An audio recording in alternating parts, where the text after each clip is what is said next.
Assalamualaikum warahmatullahi wabarakatuh. Perkenalkan, saya Heni Diaharnum dari SMA Negeri 1 Tenjolaya, Cabang Dinas Pendidikan Wilayah 1, Dinas Pendidikan Pemerintah Provinsi Jawa Barat. Saya akan mempresentasikan mengenai materi konsep diri dan teori Johari Windaus untuk kelas 10 MIPA. Konsep diri remaja tujuannya dapat memahami dan menemukan unsur-unsur konsep diri serta memahami dan menerima kelebihan dan kekurangan secara wajar, penuh rasa syukur. Persepsi atau pendahuluan dari materi ini mungkin sering bertanya kepada diri sendiri tentang apa, siapa, dan bagaimana diri saya. Pertanyaan tersebut merupakan suatu bentuk pencarian konsep diri.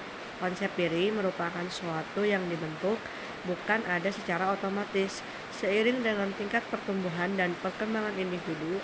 Oleh karena itu, pembentukan konsep diri berkaitan erat dengan lingkungan di mana individu hidup dan beraktivitas. Dengan kata lain, lingkungan berpengaruh besar terhadap pembentukan konsep diri. Pandangan tentang diri sendiri yang sudah berkembang pada masa anak-anak makin menguat pada masa remaja. Remaja adalah pribadi yang sedang berkembang menuju kematangan diri kedewasaan.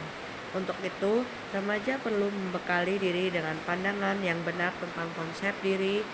Remaja perlu menjadi diri yang memiliki konsep diri positif. Pengertian dari konsep diri. Konsep diri adalah gambaran, pandangan, keyakinan, dan penghargaan atau perasaan seseorang tentang dirinya sendiri menurut R.H. D.J. Sinurat. Konsep diri yang kedua pengertiannya adalah pandangan individu mengenai siapa diri individu itu sendiri melalui informasi yang diberikan lewat persepsi dari orang lain. Mulyana 2007. Komponen konsep diri terbagi menjadi 5 aspek. Yang pertama ada gambaran diri, yang kedua ideal, yang ketiga harga diri, keempat peran diri, dan yang terakhir kelima adalah identitas diri. Komponen konsep diri yang pertama yaitu adalah gambaran diri. Gambaran diri ini adalah sikap individu yang meliputi potensi tubuh, persepsi, perasaan tentang ukuran dan bentuk tubuh. Kalau ideal diri adalah persepsi individu tentang perilakunya yang disesuaikan dengan standar pribadi.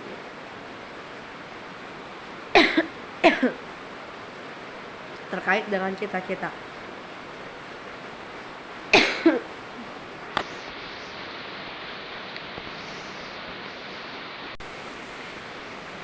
Kemudian yang ketiga itu ada harga diri. Harga diri ini adalah penilaian individu terhadap hasil yang dicapai dengan cara menganalisis perilaku individu tersebut. Yang keempat, peran diri adalah pola perilaku, sikap, nilai, dan aspirasi yang diharapkan dari individu di posisi masyarakat. Yang kelima, identitas diri adalah kesadaran akan pribadi yang bersumber dari pengamatan dan penilaian semua aspek konsep diri sebagai sesuatu yang utuh. Dan di sini ada konsep dari teori Johari Windaus mengenai 4 jendela, 4 bagian sisi, yaitu yang pertama terbuka, kedua buta, ketiga tersembunyi, dan ketiga tidak diketahui.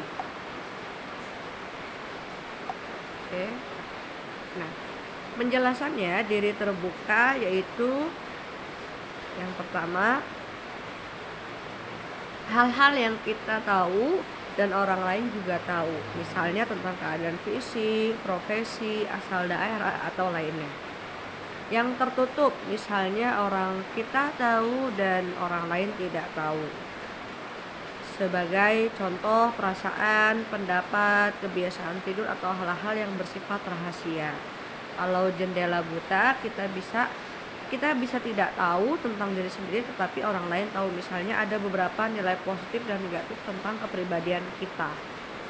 Dan yang terakhir, jendela gelap, yaitu mengenai diri kita dan orang lain pun itu sama-sama tidak tahu atau bisa dibilang misteri dalam kehidupan. Nah, jika kita ingin benar-benar mengetahui siapa diri kita harus membuka jendela kita agar orang lain dan kita juga sama-sama menemukan seperti apa diri kita.